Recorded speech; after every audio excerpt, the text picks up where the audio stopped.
The Manosans' abandonment of their homeworld of Ersata in the first week of the Civil War seems cowardly on the face of it. However, given the situation in which they found themselves against the Combae, this was the only wise choice available to them. In this video, we will recap some details preceding and at the start of the Ersatan Civil War. To set the stage for this discussion, let's consider the period of time that is in between the end of the Ersatan War against their creators' ancient enemies and the Civil War itself. Once the war against their ancient enemies was won, the Ersatans experienced an age of peace for over 5 centuries. Shortly after this war, the Paragons had recalled their Lycoon creations, the Combae and the Manosans, back to their world of Ersata. This was due to the brutal behavior the Combae had been exhibiting toward the survivors of the Paragons' ancient enemies. Once back on their homeworld, the Manosans and the Paragons established a tranquil society, seemingly keeping the Combae from their previous patterns of violence. Then, the Combae uprising began in the year 135-268 BCE. This caught both the Manosans and the Paragons completely by surprise. This uprising resulted in the death of many Manosans and the majority of the Paragons. It was these Paragons who'd created both the Combae and the Manosan races. And what was so incomprehensible about this was that the Combae had always been so strongly devoted to their creators, the Paragons. This uprising, while horribly destructive, was put down in just a few years. With most of the Paragons dead, the Manosans chose to assume a strong leadership role in Ersatan society. Under this Manosan leadership, Ersata enjoyed an over 4 centuries long period of peace. During this tranquil period in their history, the Manosans led an unparalleled surge of growth and development for their world. In fact, as of the year 134-832 BCE, the Manosans looked with pride at what had been accomplished for Ersata. They had designed, and with the Combae's help, built a large fleet of starships and warships for the protection of Ersata. The once violent Combae had become so cooperative during those 4 centuries, and this included providing labor to all of the construction projects on the world that they shared with their Manosan brethren, as well as their Paragon creators. The cities on Ersata had grown in number and size. In fact, the greatest fear that the Manosans and the Paragons had was that their ancient enemies might return to again attack Ersata directly. What was completely unexpected was that the Combae would seize control of most of the Ersatan space fleet, and then use it to bombard many of the Manosan settlements and cities that were on the surface of Ersata. Within 1 day after the start of the Civil War, the Combae controlled around 2/3 of the space fleet. Additionally, the Combae forced a vast majority of Manosans out of their homes and many into imprisonment or work camps. Before we continue, let's describe the 3 types of starships that made up the Ersatan fleet, as well as some details that set the circumstances for the start of the Civil War. First of all, there is the ancient Safari-class starships. They were ships that had originally been used by the Paragons during the beginning of the war against their ancient enemies. Upgraded versions of these were handed down for the Combae and the Manosans to use to continue in fighting this war. Next, there was the Paragon-class frigates. These were the first type of starship built by the Manosans, and they were used to protect Ersata in case the ancient enemy of Ersata were to ever return. These ships were much more powerful than the Safari class, but they were also slower and less maneuverable. The third class of ship that was used in the Ersatan fleet was the Exemplar-class heavy cruiser.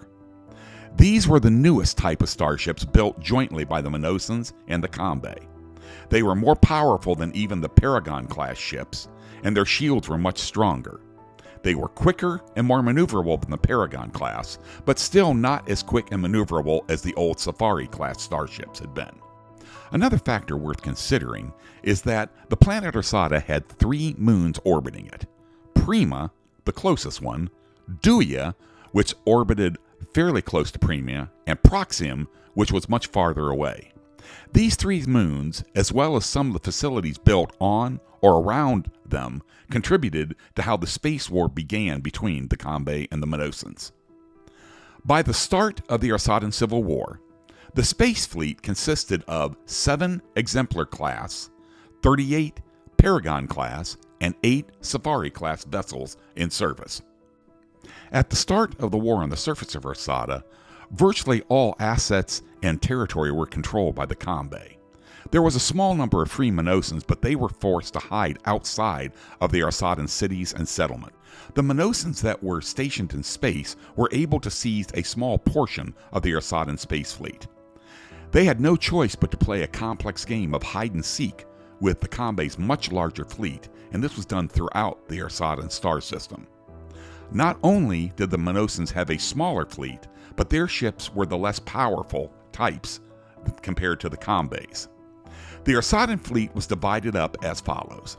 The Combae controlled all 7 of the Exemplar-class heavy cruisers and 29 of the 38 Paragon-class frigates. The Manosans only controlled 9 of the Paragon-class frigates, but they did control all 8 of the Safari-class exploration starships.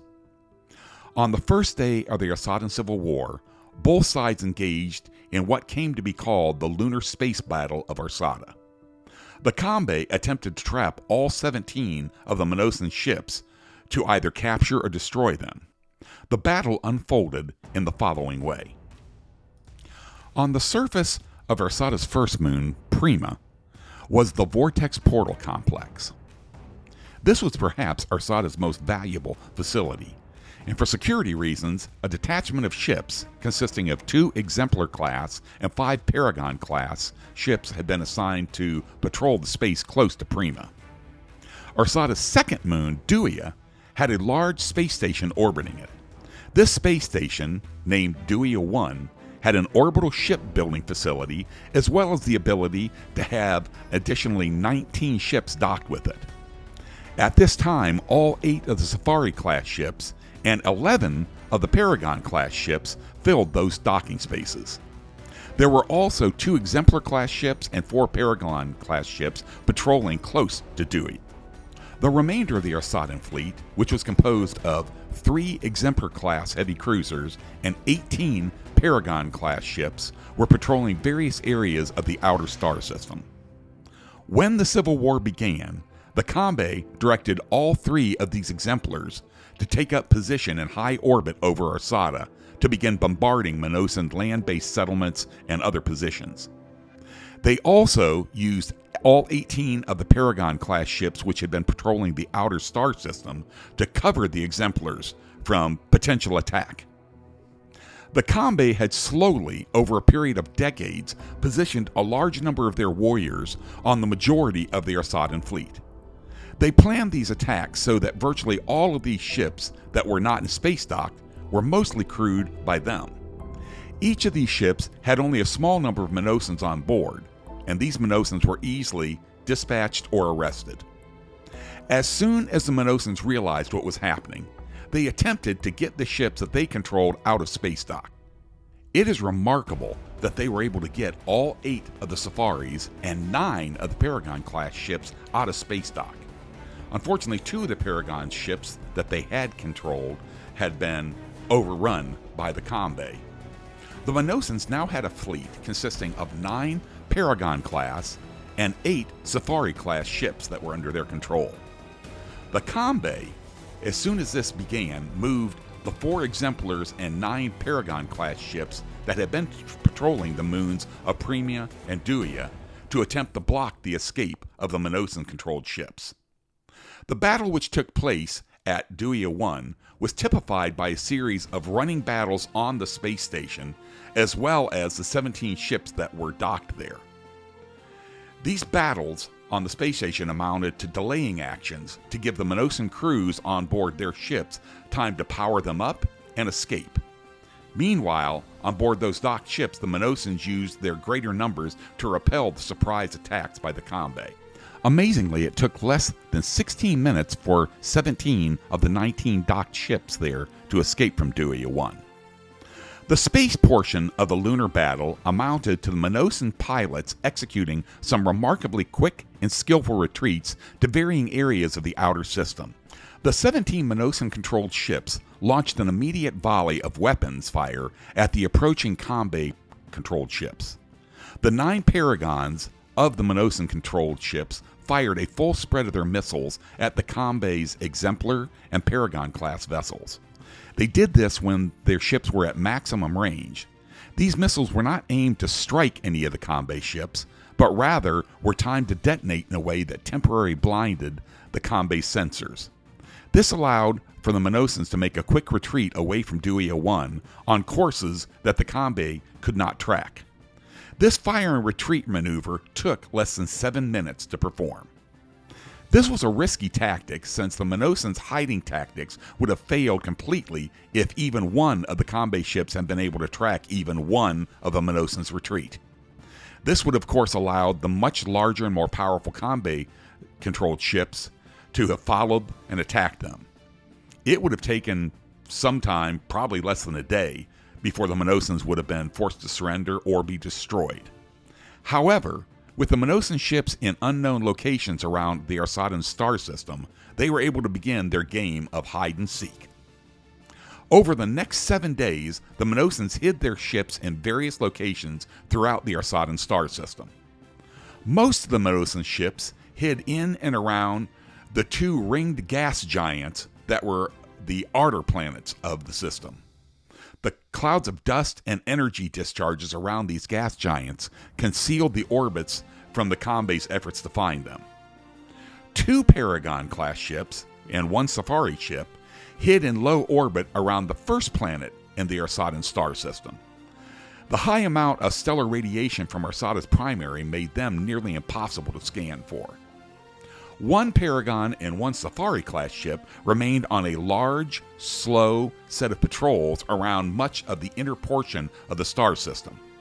This was done in an effort to attempt to locate where the Combae ships were. They learned that over half the Combae fleet was held close to Ersata and its 3 moons. They also occasionally found weak readings of a few Combae ships searching the middle of the star system. Only 1 of the Safari-class ships continued on a set of high-risk patrols from the outer system all the way into the lunar space between Ersata and its moon, then traveling back out beyond the edge of the star system, and then back again. The locations of the Combae ships that were identified by this 1 ship helped the Manosans formulate what their future plans would need to be. The greatest frustration experienced by the Manosan ship commanders was that they had no secure way to communicate with each other. No encoded message system had been developed against the Combae. They were their brothers, their allies. All of their encoding protocols had been to prevent their ancient enemies from being able to monitor them. The fact that it had been nearly a millennium since the end of the war only further contributed to the Manosans' complacency about this. Finally, after a few days, the Manosans risked using short-range communication to reach those ships close enough to do so. Those hiding around the outer gas giants were left largely uninformed.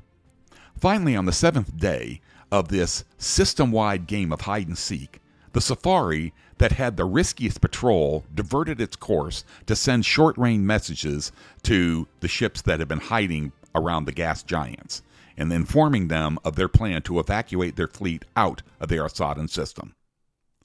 As was already mentioned, given the large numerical and power advantage of the Combae fleet, the Manosans had little choice other than to move their fleet to another star system. They chose to flee to the nearby Aquitian star system, intending to periodically return to Ersata to check on the progress of how the Civil War was going.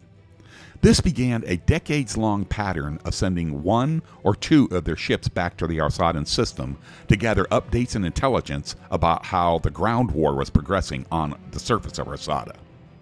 It was during this time period that the Manosans met and started their relationship with the Aquitian people. The reason they chose the star system in which Aquitia was located was chosen is because many millennia before, their Paragon creators had traveled there and seen the primitive Aquitian people. And this relationship between the Manosans and the Combae started a devastating repeating pattern between the Manosans, the Combae, and many other worlds of the Alpha Quadrant. We will examine this pattern in another lore video. The Ersata Chronicles are a series of epic science fiction novels. For further lore information about these novels and the universe in which they occur, please keep watching for upcoming lore videos. Better yet, please begin reading these novels. This series begins with the Unknown Allies trilogy. The first book in this trilogy is Ersata Chronicles Binary Complications. The lore of this universe will hopefully be interesting and rich to many of you. Finally, as is stated at the beginning or end of virtually every YouTube video ever seen, please like and subscribe to this channel to help the development of these ongoing stories. Until next time, be safe.